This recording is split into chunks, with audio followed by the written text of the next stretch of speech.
আসসালামু আলাইকুম এভরিওয়ান, স্বর্ণাজ কিচেনে আপনাদের স্বাগতম। আজকে আমি আপনাদের সাথে শেয়ার করব বেগুন আলু দিয়ে মজাদার এক ইলিশের রেসিপি। চলুন কথা না বাড়িয়ে দেখে নিই আজকের রেসিপি। এখানে আমি মাথা সহ 6 পিস ইলিশ মাছ নিয়েছি। একটু লবণ হলুদ মেখে আগে ম্যারিনেট করে নিয়েছি। এরকম লম্বা লম্বা করে আলু আর বেগুন নিয়েছি। কিছুটা পরিমাণ পেঁয়াজ কাঁচামরিচ কুচি করে নিলাম আর ধনেপাতা নিয়েছি কিছুটা পরিমাণ। এখন চুলোতে একটা প্যান বসিয়ে দেই। প্যানটা হালকা গরম হয়ে আসার পর এর মাঝে কিছুটা পরিমাণ তেল দিয়ে দেই।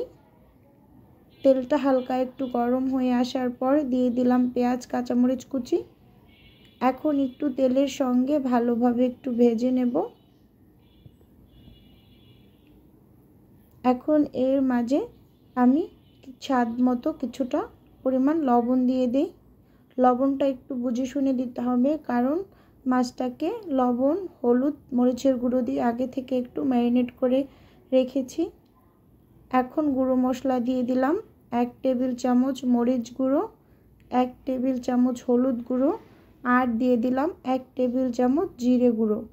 আমার কাছে ইলিশ মাছের জিরে গুঁড়োটা খেতে ভালো লাগে, আপনারা স্কিপ করতে পারেন। এখন সামান্য একটু পানি দিয়ে মশলাটাকে একটু কষিয়ে নেব। মশলাটা কষিয়ে নেওয়া হয়ে গেলে এখন এর মাঝে আগে থেকে ম্যারিনেট করা মাছগুলো দিয়ে আমি এক পিঠ মাছের খুব ভালোভাবে ভেজে নেব। এক পিঠ ভেজে নেওয়া হয়ে গেলে উল্টে দেব, আরও এক পিঠ ভালোভাবে একটু ভেজে নেব। এভাবে মশলার ভিতরে মাছটা একটু ভালোভাবে ভেজে নিলে হয় কি, মাছটা খেতে খুবই ভালো লাগে। একদম শক্ত হয়ে যায় না, হালকা একটু নরম নরম থাকে। বাচ্চারাও বড়রা সবাই খুব ভালোভাবে খেতে পারে।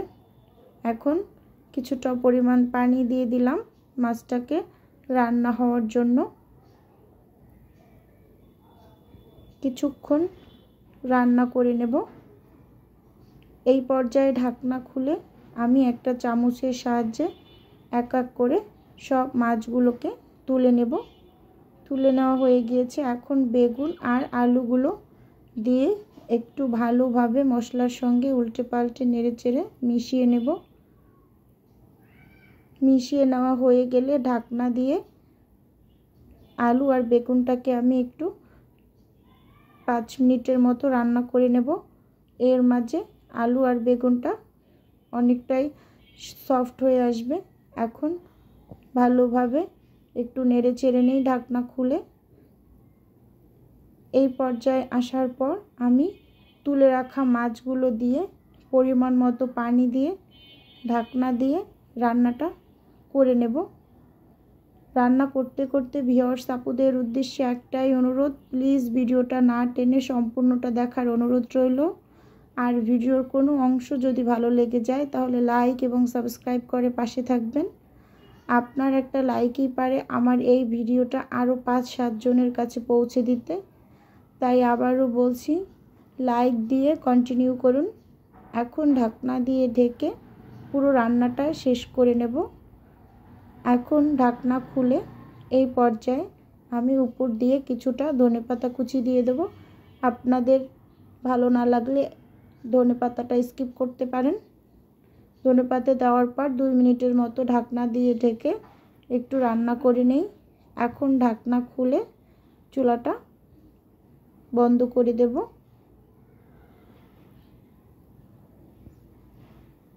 এখন আমি আপনাদের একটু ঠান্ডা হওয়ার পর সার্ভ করে দেখাচ্ছি। দেখুন দেখতে কতটা সুন্দর হয়েছে এবং লোভনীয় হয়েছে, খেতেও অসম্ভব মজা বেগুন আর আলুর এই ইলিশ মাছের ঝোল তরকারি। আজকের ভিডিও এ পর্যন্তই। দেখা হবে অন্য কোনো ভিডিওতে।